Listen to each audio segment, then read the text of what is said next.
Hey there! So imagine this problem. You're running a week-long compression task on your MacBook, and suddenly, at 95% progress, the speed drops to just 5% CPU usage. And the culprit? The mysterious memory hog known as kernel_task, taking up a whopping 6.87 gigabytes, leaving a mere 1 gigabyte for other processors.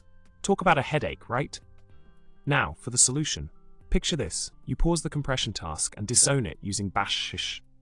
By doing this, you can free up all the memory occupied by bash and any other processes you started.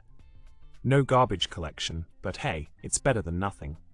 Remember, fixing memory leaks isn't a walk in the park, so sometimes a reboot is the only way out. But don't lose hope just yet. In the grand scheme of things, dealing with memory issues on your Mac can be a real pain, but there's always a silver lining.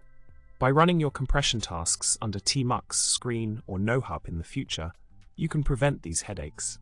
And hey, if all else fails, there's always the trusty option of SSH engine from another device and keeping a close eye on things. Remember, technology can be a fickle beast, but with a bit of creativity and persistence, you can always find a way out of the maze.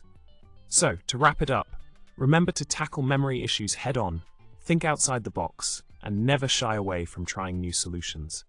Thanks for watching, and remember to subscribe, like, and drop a comment below with your thoughts. Until next time, stay tech savvy and keep on problem solving.